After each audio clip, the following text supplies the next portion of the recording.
The rain had just started falling when Tyler parked his pickup truck outside a small Italian restaurant on the edge of town.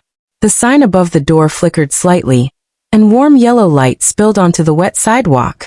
He sat in his truck for a moment, staring at the glowing windows, his heart beating fast. Inside his jacket pocket was a tiny velvet box. Tonight, he was finally going to ask Emily to marry him. They had been together almost 3 years. They met at a 4th of July fireworks show in a little Ohio town where everyone still knew their neighbors and waved at strangers. Emily had seemed perfect from the start. Sweet, soft-spoken, always kind. Her family had money, nice house, new cars, yearly vacations, but Emily never acted spoiled. Tyler didn't care about the money. He cared about her laugh. The way she made grilled cheese at midnight. The way she left sticky notes on his fridge that said, "Don't forget to smile today." He took a deep breath and stepped into the restaurant. The smell of garlic and fresh bread wrapped around him. Emily was already there, sitting in their usual booth by the window. But something was wrong. She wasn't smiling. Her hands were shaking slightly as she folded and unfolded her napkin. "Hey," Tyler said gently, sliding into the seat across from her. "You okay?" She nodded, but her eyes looked scared. "Tyler, before we order, I need to tell you something." His stomach tightened. "What's wrong?" Emily took a deep breath. "My family's money, it isn't clean." He frowned. "What do you mean?" "My dad owns several rental properties," she said quietly. "But he didn't buy them with honest money." Tyler leaned forward. "What are you saying, Em?" Her voice trembled. "When I was little, he worked for an investment firm. He and his partners were stealing money from people's retirement accounts." Tyler felt his heart slow. They took money from teachers, factory workers, veterans, people who trusted them. He felt cold. "They hid most of it before anyone got caught," she continued. "They paid fines. No jail time." She looked at him, tears filling her eyes. "The house I grew up in, my college tuition, the car I drive, all of it came from stolen money." Tyler's hands clenched. "My dad lost his retirement to a scam," he whispered. "He had to go back to work at 65. Emily covered her mouth. "I'm so sorry. Do you still use that money?" Tyler asked.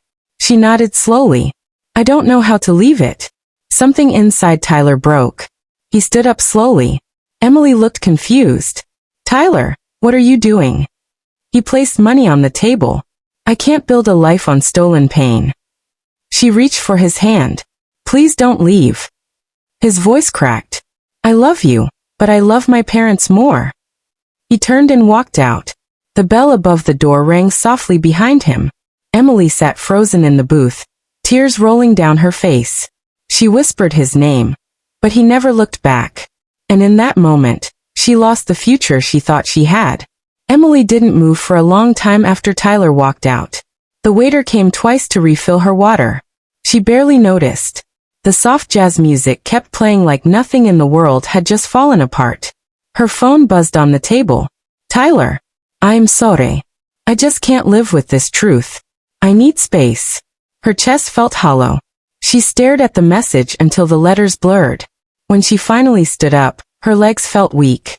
She drove home in silence. The streetlights reflected on her windshield like long glowing tears. Her parents' house stood tall at the end of the quiet cul-de-sac. White columns, perfect lawn, 2 luxury SUVs in the driveway. She sat in her car for a long time. For the first time in her life, the house looked wrong. Inside, her mother was watching television like it was any normal night. "You're home early," her mom said. Emily's voice shook. "Tyler left me." Her mother barely looked up. "Men come and go." Emily swallowed. "He left because of the money." Her father paused in the doorway. "You told him?" he asked sharply. "Yes." His jaw tightened. "You should have kept your mouth shut."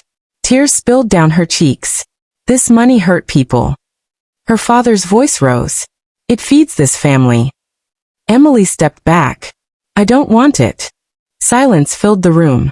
"You are not walking away," her mother said firmly. "You like your life too much." That night, Emily packed a suitcase. She took only clothes and her laptop. No jewelry. No credit cards. She left a note on the kitchen counter. I can't live off stolen money anymore.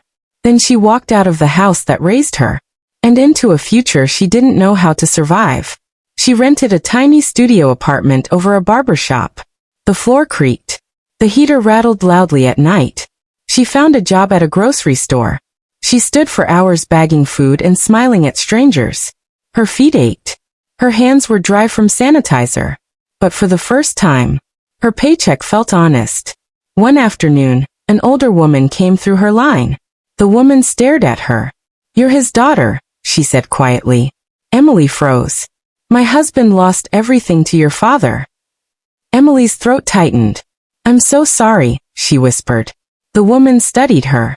"You're the first person from that family who ever said that." Then she walked away. Emily cried in the break room. But she came back to work. Months passed.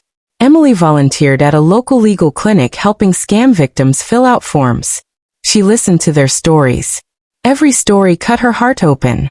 But it also taught her what responsibility really meant. One night, she sat on her bed holding her phone. She typed Tyler's name. Deleted it. Typed it again. Finally she sent, "I left my family's money. I'm trying to make things right. I just wanted you to know." The message stayed undelivered. No reply. She placed the phone face down on the bed. She didn't cry this time.